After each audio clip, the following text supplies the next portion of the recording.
Hello, I'm Jonathan Dunsky, author of the Adam Lapid Mysteries. On this channel, I talk about crime fiction that I read and enjoyed, and today I'd like to tell you about A Dance at the Slaughterhouse by Lawrence Block. A Dance at the Slaughterhouse is book 9 of the Matt Scudder series.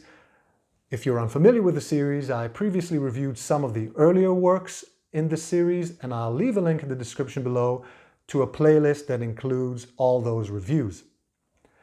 Matt Scudder is a private investigator who is working in New York City, and the series begins in the 1970s and progresses in real time with Scudder aging realistically all the way to Scudder's older years.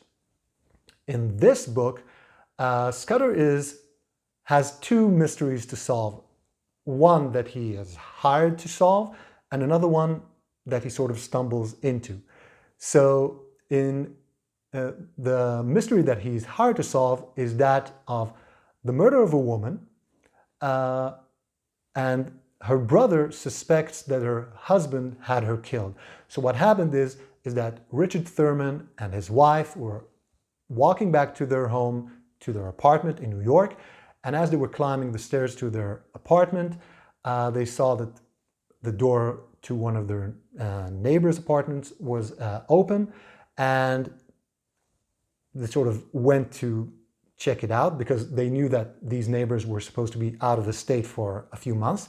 And out of that doorway, two men emerged, pulled the wife and Richard Thurman inside.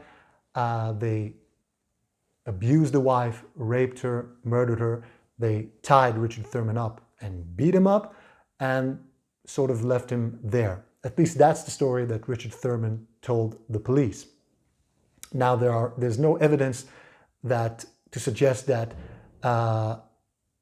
things happened in another way, but the brother of the victim believes that Richard Thurman arranged this whole thing because his wife had money and there was also life insurance, and he wants Scudder to look into it. This brings Scudder to a sort of out of the way boxing event in some area of New York, and he is there because Richard Thurman is a TV producer and he's producing the televised version of this boxing event. And Scudder is there with his friend Mick Ballou, who is a gangster with whom Scudder sort of connected a few books before this one. And while they're there watching the fights, Scudder notices a middle-aged man or an older man sitting with a boy of around 15 or 16, and the older man sort of brushes his hand across the boy's forehead and his hair, and something about that movement sparks a memory for Scudder. And that memory is of something that happened, I believe, 6 months ago or a few months ago, and it is this. Scudder is a recovering alcoholic. He used to be an alcoholic in the first 5 books of the series, but since then he has recovered, and the story of his recovery is sort of one of the arcs of the series in general.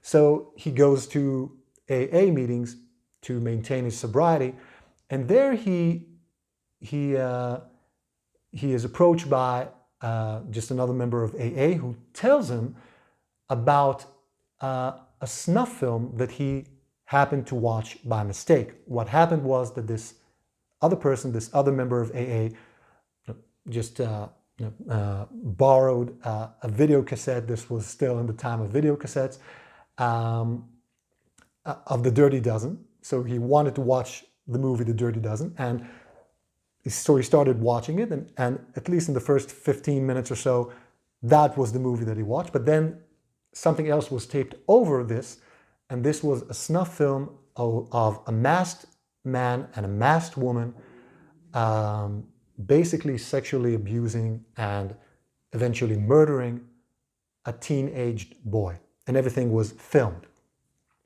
And the guy from AA didn't know what to do about it, so he turned to Scudder because he knew that Scudder used to be a cop and that now he was now he was a private investigator. And Scudder basically told him that there was very little that could be done. There was no way of knowing how long the tape how long ago the tape was made or who the boy was, and there was no clue as to the identity of these two individuals, the two killers. So, but Scudder kept the tape. The guy basically agreed with him. Scudder kept the tape, and in the tape, the masked man sort of brushes his hand across the victim's forehead and hair, this teenage boy who they were molesting and who they eventually killed. So that gesture, that movement, causes Scudder to watch the tape again and to sort of get involved in it again, in trying to figure out who these people are, this man and this woman who killed this boy, because now they're no longer people who may live somewhere else in the country, or this is something that happened long ago. He saw the man, he believes, in the boxing arena with a teenage boy just days ago. So he's sort of compelled to now go and seek them out. Now, as you can imagine from what I told you, this is a book with some heinous crimes in it. Sexual crimes, graphic murder. Not too gruesome, it's nothing gratuitous, but the crimes are quite depraved and sort of gut-wrenching. So this is something that you need to be aware of before you start reading this novel.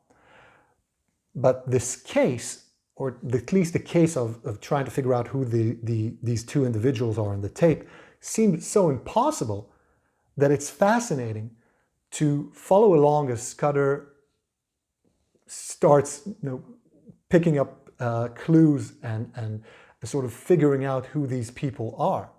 So it's a fascinating case just from a detective's standpoint. Just the mystery itself is terrific. In addition to, of course, this case, there's also the case of Richard Thurman, who may have arranged to have his wife killed. So Scudder needs to work these two cases, the one that he was hired to do, and this one that he took upon himself. And as with all Scudder novels, you get a real sense of the places in New York that he visits, sort of the sordid underbelly of the city. And nowhere is this more evident than when he goes to 42nd Street, which at the time was sort of a stretch of New York that was devoted to sort of the sordid industries of the city. Sex stores, peep shows, and a place where you could buy just about anything. And while he's there, he meets a character that will become a bigger part of the series, a street kid called TJ, a teenager who is very resourceful and talented and intelligent, who sort of becomes Scudder's sidekick or helper in this case and in some others, or in following cases in following books. And TJ is a terrific character in and of himself. He is sort of a chameleon. He lives, he exists on the streets, hustling for cash and doing all that. But he's also able to assume the manner, the accent of someone who went to a private school, who came from money. And he is a terrific character who sort of spices up this book and the other books in which he appears. So A Dance at the Slaughterhouse is a book that involves depraved characters and crimes, and it is not for someone who's squeamish about reading about that sort of thing.